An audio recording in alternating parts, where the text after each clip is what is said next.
Hi friends, ஆடி மாதம் பிறந்துருச்சு. ஆடி அப்படின்னாலே ஆடி வெள்ளி. ஆடி வெள்ளினாலே அம்மனுக்கு ஒரு சிறப்பான உகந்த மாதம் தான். அதனால தான் அந்த ஆடி வெள்ளியில் விரதம் இருந்து எல்லாருமே அம்மன் கோயிலுக்கு போகிறோம். அதுலேயும் இந்த பத்ரகாளி அம்மன் கோவிலுக்கு போகும்போது நமக்கு அந்த முழு பலனும் நமக்கு கிடைக்கும். இங்கே நம்மளோட வட்டாரம் அப்படின்னு பார்த்தீங்கன்னா சிவகங்கையில் திருப்புவனம் மாவட்டம். அங்கே வந்து உங்களுக்கு மடப்புறம் காளியம்மன் இருக்குது. அந்த மடப்புறம் காளியம்மன் ஆக்ரோஷமான தெய்வமாக இருக்கும். அந்த தெய்வத்தை பார்க்குறதுக்கே நமக்கு ஒரு தனி சக்தி வேணும். அந்த கோவிலுக்கு நம்ம போனாலே நம்மளை அறியாமலே நம்மளுக்குள்ளே ஒரு உணர்வுகள் வரதை நம்மளால் கண்டிப்பாகவே உணர முடியும். அதில் ஆடி மாதம் அப்படிங்கும்போது அந்த அம்மனுக்கு ஒரு நல்ல சக்தி கிடைக்குது. அந்த ஆடி மாதத்தில் கூழ் இதெல்லாம் வந்து மக்கள் எல்லாருமே வேண்டி அதை கொடுக்குறாங்க.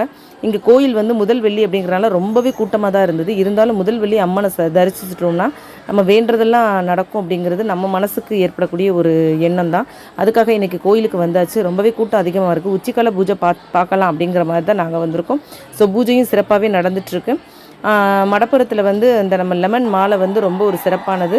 ஸோ எல்லாருமே மாலையை கொண்டு வந்து மலையாக குமிச்சிக்கிட்டு இருக்காங்க. ஸோ வேண்டுற எல்லாருக்குமே மாலை கொடுத்து தான் அங்கே விடுறாங்க.